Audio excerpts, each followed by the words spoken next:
All right. Okay.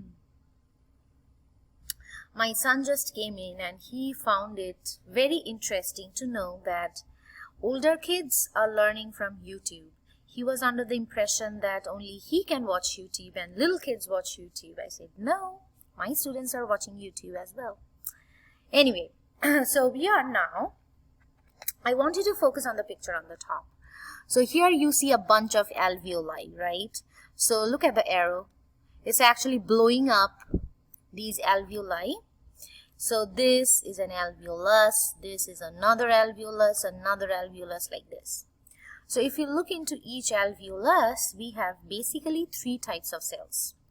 The first one is this one right here. These are called alveolar type 1 cells. Remember, these are made up of simple squamous epithelium.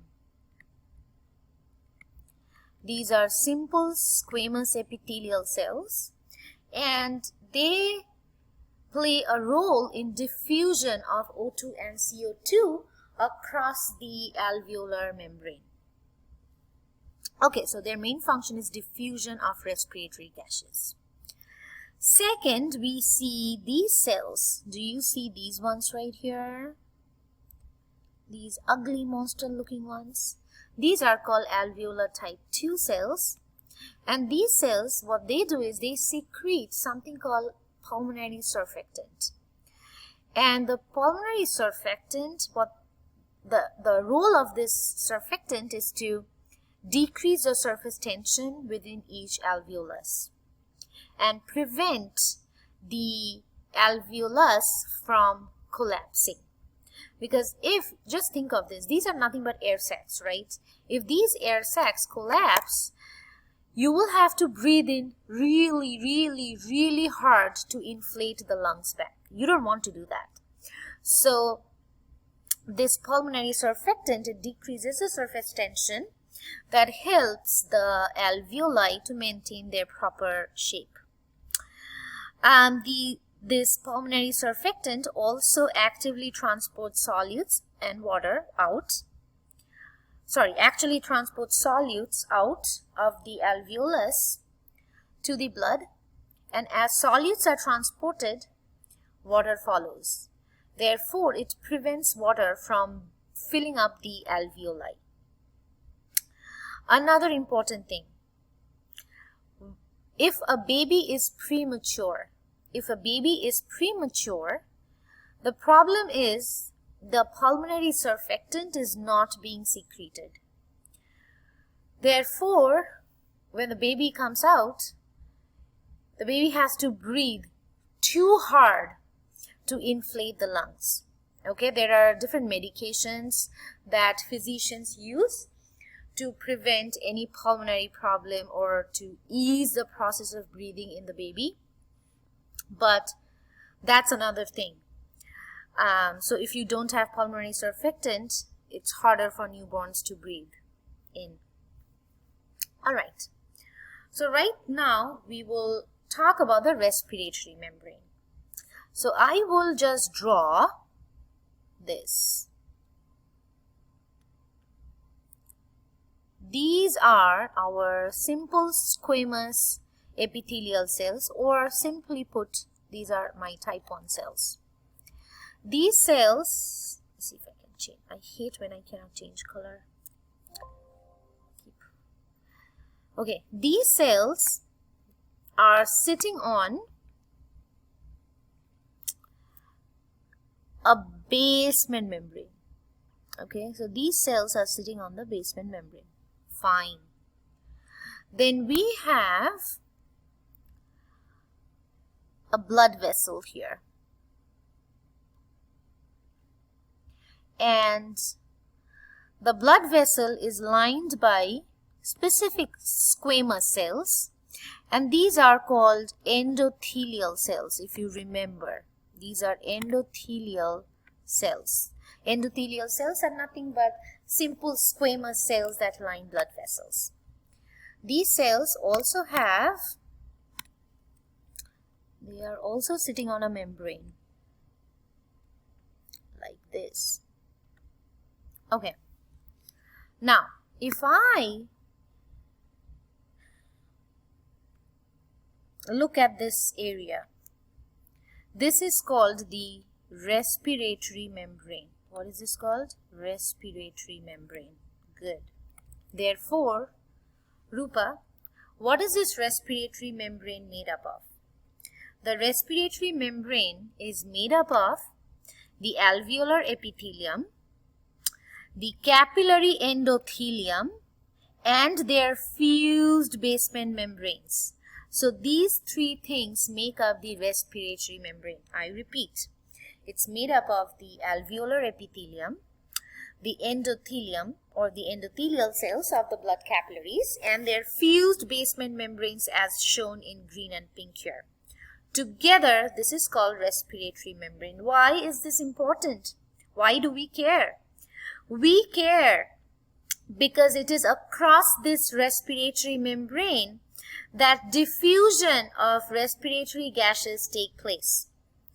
Oxygen moves from the, let me do this in some bold color. Let's pick green. Oxygen moves from alveolus to the capillary. So this is the movement of oxygen. Oxygen.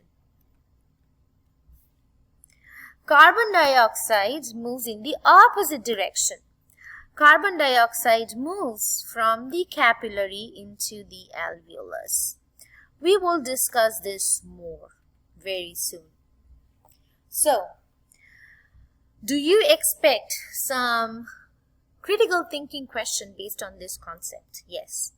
Make sure you remember what is respiratory membrane, what are the components of respiratory membrane, which way does oxygen diffuse and which way does carbon dioxide diffuse, provided there is some pressure difference, right? Obviously, there has to be pressure difference for diffusion to take place.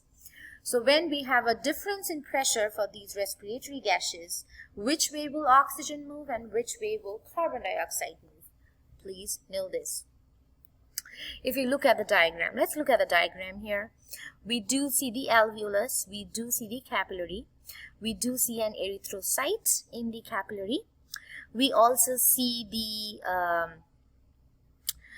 fused basement membranes, right? We also see the fused basement membranes of the alveolus and the capillary endothelium. And then we also see the direction in which oxygen will move and carbon dioxide will move. Alrighty. Moving on to some other super important concepts. We will talk about gas laws. And the next segment of our lecture will be based on all these gas laws. So we will refer to these laws a lot. One thing that I want you to remember, and we have actually touched upon this before, know that in order for gas to move, there has to be a pressure difference. If there is no difference in pressure, obviously there will be no movement of gas. So gas moves from high pressure to low pressure. That's basic. Then let's talk about Dalton's law. What is that? Now let's say you have a cylinder, and in that cylinder there are three types of non-reacting gases. Remember, these gases don't react with each other. So in a mixture of non-reacting gases, the total pressure exerted is equal to the sum of the partial pressures of individual gases. So how do we define this? So let's say the total pressure of the gas is P gas. Okay, so that is equal to the partial pressure of gas A, partial pressure of gas B, and partial pressure of gas C. Let's say the total pressure is 100. So let's say partial pressure of gas A is 40. This is 30. So this will be 30 as well, because they must add up to 100. Okay, that's Dalton's law.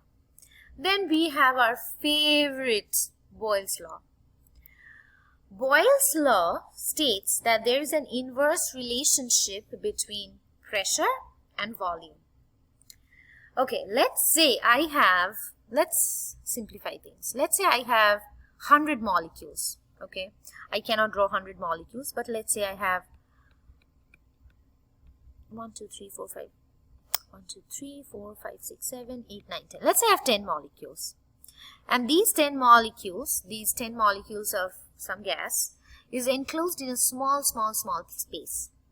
So we have very little volume here, right? Now we have very little volume, and what will these molecules do? Well, these molecules will constantly bump against the walls, right? So they'll bump and return a lot. The more they bump the more they bump against the walls, the greater the pressure, high pressure. So lower volume, more pressure, and vice versa. Let's say I take these same molecules and put it in a bigger container. Same molecules. Okay. So the chances that they will bump will be less. So they will bump against the wall, that's fine, but it'll be less. Right? So here in this case we have greater volume, but the pressure against the wall is less pressure. That is Boyle's law. And we will apply this everywhere. We're talking about the gases. Alright, moving on. Now looking into pulmonary ventilation. Now the question is how, Rupa, how? How do we get air from the atmosphere into the lungs? In order to describe this, I have simply put a drawing. I have not used a diagram from your textbook because it's kind of, it's a complicated one with a lot of numbers and stuff. So I just thought a hand-drawn one would be helpful here. But before we move into the mechanisms of pulmonary ventilation, I want you to understand one thing. We have to change volume in order to change pressure, right? Remember, if there is pressure difference, there will be flow of these gases. And in order to maintain this pressure difference, you have to change volume. That's the key. Okay. Now, we will look at this diagram and we will start by labeling the different parts. Ready? So this right here is the trachea. The trachea bifurcates to form these two. These are the primary bronchi, which enters the lungs and then divides and redivides 15-20 times to form the bronchial tree. We have looked into those. Now the black structure here is the lungs. Please hear me. Covering the lungs, do you see a double-layered serous membrane? A pink and a green membrane. Do you see that? Awesome. So the inner membrane, what is that called? That's the visceral pleura. The outer membrane in green, what is that called? That's the parietal pleura.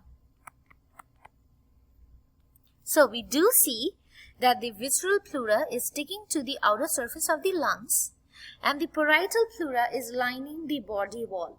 Well, where is the body wall, Rupa? Well, do you see the black-red kind of layer? Well, this black-red layer is our body wall. That's your body wall. The black things represent bones or the ribs, and the red things represent muscles, the external intercostal muscles. I'll just say intercostals here. Okay. What else do we see? We also see another muscle inferiorly, and this is the prime mover of respiration. This is our diaphragm. La la. I'll stop here and then start with a new video.